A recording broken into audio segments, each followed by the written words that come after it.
વિદાય લઈ જે આપણે સંસદ જ્યાં કેન્દ્રીય ગૃહ પ્રધાન અમિત શાહ સંબોધન કરી રહ્યા છે સાંભળો। दुनिया का सबसे ज्यादा विस्तृत लिखित संविधान चर्चा के सभी हमारे पारंपरिक लक्षणों को पार करते हुए हमने किया।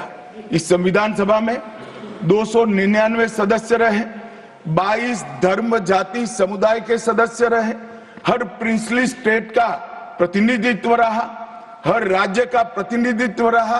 एक प्रकार से समावेशी प्रतिनिधित्व के साथ भारत का भविष्य तय करना, मतलब संविधान को रचने की हमारी प्रक्रिया आगे बढ़ी। 2 वर्ष 11 माह और 18 दिन तक अहर्निश चर्चा चलती रही, विस्तृत चर्चा चलती रही। देश के भविष्य, देश चलाने के नियम और देश की परंपरा को समाहित करते हुए देश को आगे ले जाने का संकल्प इतनी विस्तृत चर्चा के बाद बना। 13 समितियों में कार्य विभाजन किया गया, 7 सदस्यीय ड्राफ्टिंग समिति बनी और जनता के अभिप्राय के लिए भी शायद ही दुनिया का कोई ऐसा संविधान होगा जिसका ड्राफ्ट पूरी जनता को कमेंट्स के लिए दिया गया और कमेंट्स पर भी बहुत डिटेल चर्चा कर उचित बदलाव भी किए गए। इतनी लोकतांत्रिक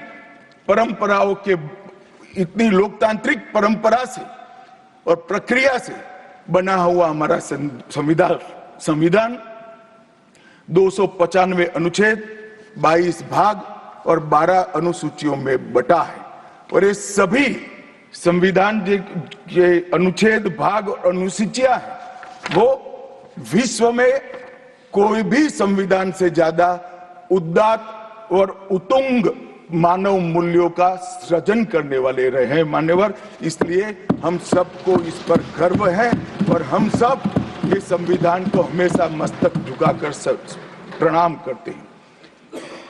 मैं एक विशेष उल्लेख करना चाहूंगा मान्यवर, नंदलाल बोस जो गुरुवर टैगोर के अंतेवासी थे, बहुत बड़े कलाकार थे।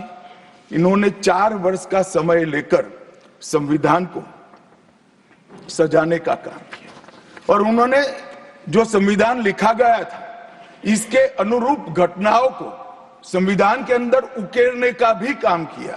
इतिहास, धर्म, संस्कृति और परंपरा, सबसे मानव जीवन के उच्च मूल्य देने वाली सभी संदेशों को, घटनाओं को उन्होंने चित्र रूप में यहाँ पर उकेरा। यहाँ पर भगवान राम का चित्र भी मिलेगा, बुद्ध और महावीर का भी मिलेगा, दशम पिता गोविंद सिंह जी का भी चित्र मिलेगा। गुरुकुल, हमारी शिक्षा नीति कैसी होनी चाहिए इसका संदेश भी मिलता है। राम, सीता, लक्ष्मण वो एक प्रकार से हमारे अधिकारों का चित्रण करते वक्त दिखाए गए। भगवत गीता के संदेश का चित्र भी दिया।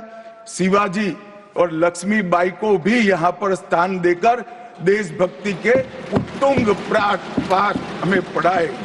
नालंदा यूनिवर्सिटी हमारी प्राचीन शिक्षा पद्धति का हमें स्मरण कराती है और नटराज जीवन में बैलेंस कैसे होना चाहिए वो बैलेंस के सिद्धांत को भी प्रतिरूपित करता है। मैंने आज थोड़ा यहाँ आने से पहले क्या क्या चर्चा हुई राज्यसभा में, उसमें हमारे एक सम्मानीय सदस्य ने कहा कि चर्चा का स्तर कितना नीचा हो गया है कि यहाँ चित्रों की चर्चा हो रही है।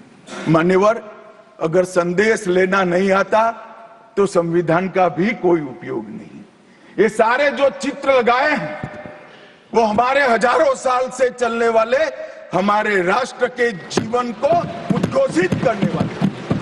और कोई ये न समझे कि हमारा संविधान दुनिया के संविधानों की नकल है। हाँ, हमने हर संविधान का अभ्यास जरूर किया है, क्योंकि हमारे यहाँ तो ऋग्वेद में कहा गया हर कोने से हमें अच्छाई प्राप्त हो, शुभ विचार प्राप्त हो और शुभ विचार को स्वीकारने के लिए मेरा मन खुला हो। मान्यवर, हमने सबका सबसे अच्छा लिया है मगर हमारी परंपराओं को नहीं छोड़ा है। पढ़ने का चश्मा अगर विदेशी है तो संविधान में भारतीयता कभी नहीं दिखाई देती। और मैं मानता हूं कि जिसने भी संविधान को सिर्फ शब्दों में छापा है और चित्रों को निकाल दिया है, उन्होंने संविधान की भावनाओं के साथ छल किया है। चित्र बगैर का संविधान अधूरा संविधान। मान्यवर, इसके अंदर संविधान सभा में राजेंद्र प्रसाद जी, राजेंद्र बाबू अध्यक्ष बने, डॉक्टर BR आंबेडकर, सरदार पटेल, जवाहरलाल नेहरू, श्रीमान काजू, KT Shah, Iyengar, Maulana Azad, Shyama Prasad Mukherjee, doctor Radhakrishnan, KM Munshi, ऐसे विद्वानों ने अनेक चर्चाओं में हिस्सा लेकर संविधान को समृद्ध और संपूर्ण बनाने का काम किया। परंतु इतना ही नहीं, संविधान सभा के जो सदस्य थे, इसके अलावे भी विवेकानंद, महर्षि अरविंद, महात्मा गांधी, गोपाल कृष्ण